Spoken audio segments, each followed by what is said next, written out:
तो दोस्तों आज डेट है 10 सितंबर और आज हम 10 सितंबर से संबंधित इंपॉर्टेंट करंट अफेयर्स के बारे में बात करेंगे जो आपके भारत में आयोजित सभी प्रतियोगी परीक्षाओं के लिए महत्वपूर्ण प्रश्न है, इसलिए वीडियो में अंत तक बने रहे। तो चलो वीडियो को शुरू करते हैं। तो आपका पहला सवाल है कि इंग्लैंड की महारानी एलिजाबेथ द्वितीय का 8 सितंबर 2022 को निधन हो गया। उन्होंने कितने वर्षों तक शासन किया? तो उन्होंने शासन किया था 70 वर्ष और 7 महीने। ठीक है, तो 70 वर्ष और 7 महीने शासन किसने किया था? तो इंग्लैंड की महारानी एलिजाबेथ द्वितीय ने किया था और जिनका निधन हो गया है कब?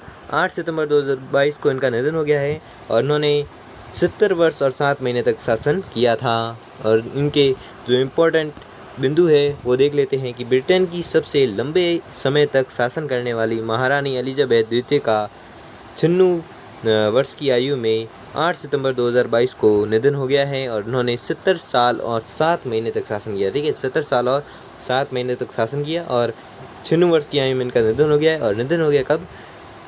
8 सितंबर 2022 को इनका निधन हो गया है और 70 साल और 7 महीने तक इन्होंने जो शासन किया था और जो कि ब्रिटिश इतिहास में किसी भी अन्य सम्राट से अधिक है। और इससे पहले यह रिकॉर्ड उनकी परदादी महारानी विक्टोरिया के पास था जिन्होंने 63 वर्ष 7 महीने और 2 दिन तक शासन किया था। ठीक है, तो आपको याद रखना है। अगला सवाल है कि हाल ही में नीरज चोपड़ा निम्न में से किस चैंपियनशिप में जेवलिन में स्वर्ण पदक जीतने वाले पहले भारतीय बने? तो आपको याद रखना है यह जीते थे डायमंड लीग चैंपियनशिप में। ठीक है, डायमंड लीग चैंपियनशिप में जीतने वाले स्वर्ण पदक जीतने वाले पहले भारतीय बने कौन? नीरज चोपड़ा। ठीक है, नीरज चोपड़ा है जो डायमंड लीग चैंपियनशिप में जेवलिन में स्वर्ण पदक जीतने वाले हैं जो पहले भारतीय बन गए हैं। कौन? नीरज चोपड़ा। ठीक है, इसके महत्वपूर्ण बिंदु देख लेते हैं। तो इसके महत्वपूर्ण बिंदु है कि नीरज चोपड़ा ने 88.44 मीटर के थ्रो के साथ ज्यूरिख में प्रतिष्ठित डायमंड लीग में स्वर्ण पदक हासिल किया है। ठीक है, डायमंड लीग में स्वर्ण पदक हासिल किया किसने? नीरज चोपड़ा ने हासिल किया है। ठीक है, और इस उपलब्धि के साथ वह चैंपियनशिप जीतने वाले पहले भारतीय भी बन गए हैं। और 24 वर्षीय चोपड़ा ने चेक गणराज्य के जैकब वार्डलेज और जर्मनी के जूलियन बेबर को हराया। ठीक है, तो आपको याद रखना है।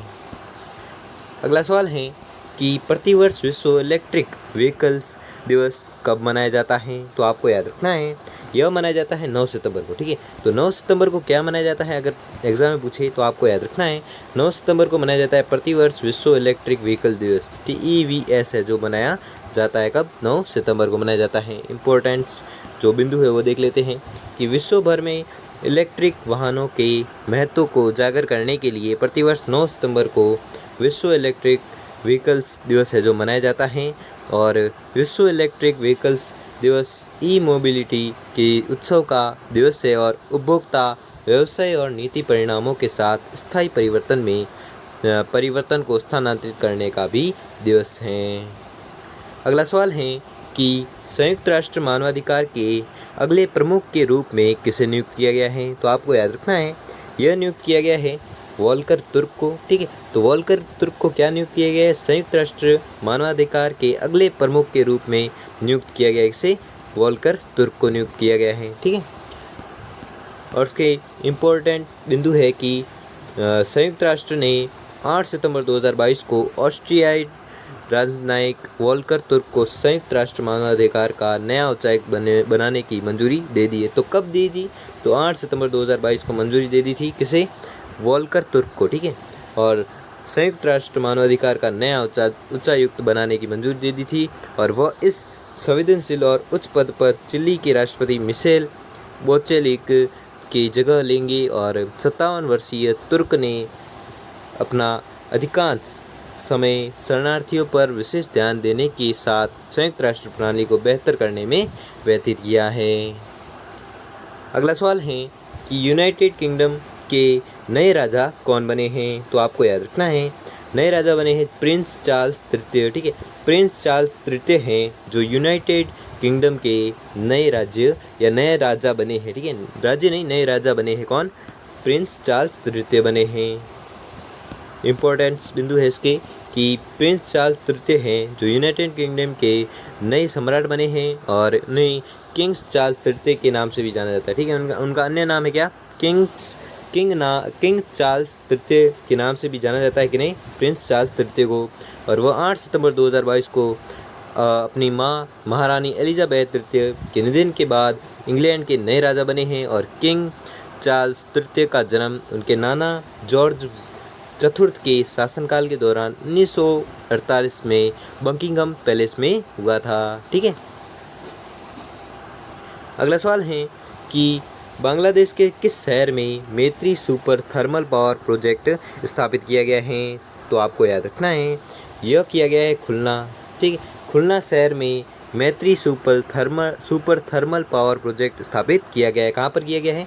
तो आपको याद रखना है, खुलना में किया गया है। और खुलना कहाँ पर है? बांग्लादेश में है। ठीक है, और इसके इम्पोर्टेंट्स बिंदु है कि मैत्री सुपर थर्मल पावर प्रोजेक्ट को बांग्लादेश के रामपाल खुलना में स्थापित किया गया है। और यह एक 1320 मेगावाट सुपर क्रिटिकल कोयले से चलने वाला थर्मल पावर प्लांट है। और पीएम मोदी और बांग्लादेश की प्रधानमंत्री शेख हसीना ने संयुक्त रूप से मैत्री सुपर थर्मल पावर प्रोजेक्ट का अनावरण किया है। और यह परियोजना भारत की रियायती वित्त पोषण योजना के तहत विकसित किया गया है।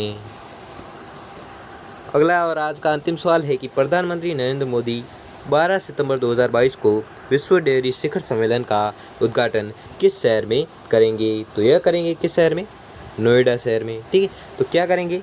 प्रधानमंत्री नरेंद्र मोदी 12 सितंबर 2022 को विश्व डेयरी शिखर सम्मेलन का उद्घाटन है जो करेंगे कौन? प्रधानमंत्री नरेंद्र मोदी करेंगे। और कब करेंगे? तो 12 सितंबर 2022 को करेंगे क्या? विश्व डेयरी शिखर सम्मेलन का उद्घाटन करेंगे। और कहाँ पर करेंगे? तो आपको याद रखना है, करेंगे नोएडा में करेंगे। ठीक है, और इसके इम्पोर्टेंट्स बिंदु है कि प्रधानमंत्री नरेंद्र मोदी 12 सितंबर 2022 को नोएडा में India expo centre and mart में वर्ल्ड डेयरी समिट का उद्घाटन करेंगे। भारत लगभग 48 वर्ष के अंतराल के बाद विश्व डेयरी शिखर सम्मेलन का आयोजन कर रहा है। और इसमें डेयरी प्रसंस्करण कंपनियों के सीईओ, डेयरी किसान और अन्य हित अधिकारियों सहित 1500 लोग हैं जिसमें हिस्सा लेंगे।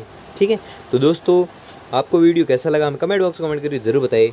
अगर वीडियो अच्छा लगा हो या आपके लिए थोड़ा सा वैल्यूबल साबित हुआ हो तो वीडियो को लाइक और चैनल को सब्सक्राइब कर लीजिए। और डेली ऐसे करंट अफेयर्स को पढ़ने के लिए हमारे चैनल को सब्सक्राइब करें और बेल आइकन को प्रेस करें जिससे कि वीडियो की नोटिफिकेशन है जो आपको मिलती रहेगी। धन्यवाद।